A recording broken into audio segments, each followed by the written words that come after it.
Yo,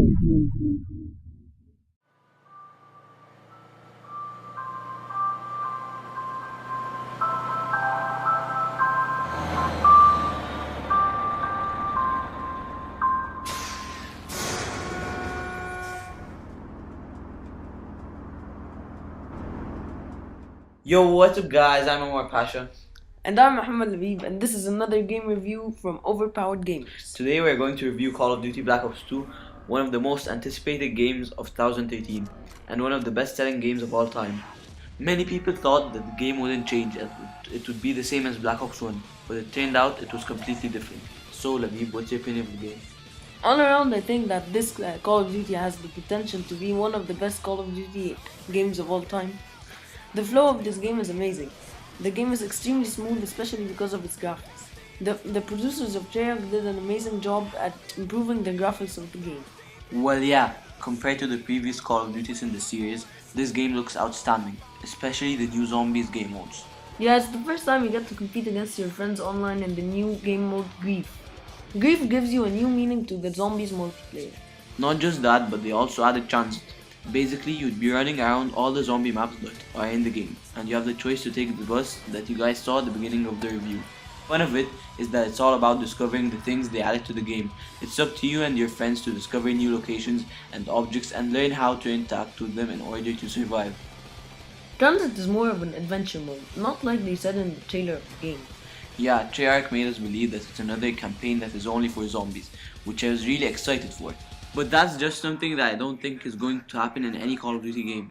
Other than transit, they also added customizable options that you can change before you start a game, like difficulty levels and the headshots only mode. That's it for the Zombies game mode, but before we get into the campaign, I would like to say that one thing that pisses me off about the game is its menus. It doesn't flow smoothly. It glitches a lot while switching through the menus, and sometimes causes your console to freeze. I was actually forced to restart my PlayStation many times just to end the loading screen. Now, let's talk about the campaign of Black Ops 2.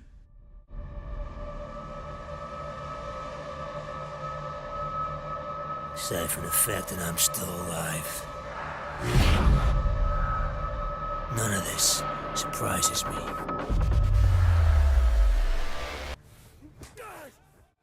Treyarch took the campaign to a whole new level. Now, in some of the missions, the game asks you to choose your path, and whether or not to kill a person. And depending on the decisions you make, the ending of the game changes. This makes you want to play the campaign more than once to see all the endings of the game. Yeah, I played the campaign once and I think that they changed it a lot. And I'm saving the second ending for later after I get bored of the multiplayer, which I don't think is going to happen soon.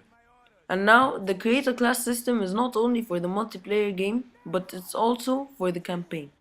Not just that, the story takes place in the future where you play with David, the son of Mason, who was the main character in Black Ops 1 who got killed by his nemesis, and David tries to get his revenge in Black Ops 2. Shoot him in the leg.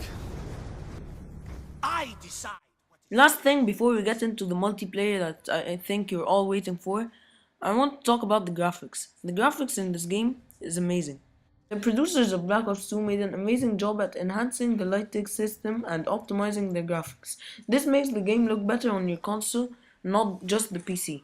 Call of Duty is now more realistic than ever. It makes you feel like you're inside the game, and that feeling is a lot better if you're playing in 3D. Let's get into the most important part of our review, which is the multiplayer.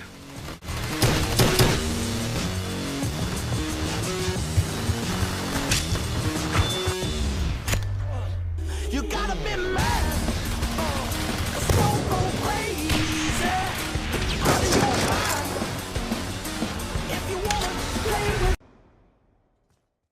The multiplayer is what the fans of Call of Duty series look for the most. The makers of the game took the ideas and complaints of the fans from the previous Call of Duties and added them to the game. Things like Second Chance and Dead Man's Hand that made the people rage are now taken out of the game. Treyarch made the game suitable for both beginners and players from previous Call of Duties. They added multiplayer game modes like combat training, which lets you play with people online along with bots. This does not stop them from gaining XP and ranking up, but some things like stats are effective. They also changed the way you create your class. They introduced the new Pick 10 system in which every item or weapon is worth 1 point. You have the option to choose any combination of 10 points, which gives the player more variety and more options that makes the game even more fun.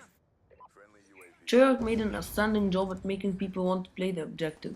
Instead of kill streaks like in previous CODs, now you can gain points to your score streaks by capturing flags, planting or defusing bombs, or even small things such as destroying enemy equipment.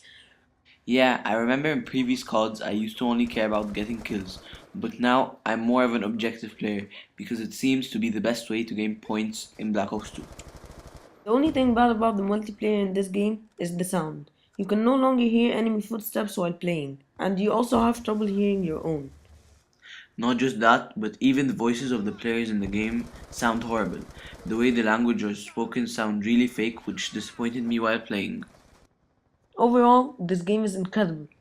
If you're a person from a previous Call of Duty, you won't be disappointed while trying this game out. And if you are a new player and it's the first time for you to play a first person shooter game, then this is the game for you. After playing this game for about 2 months, Mohamed and I came to a conclusion that this game deserves a rating of 9.2. What happens when the enemy steals the keys? This product not yet rated.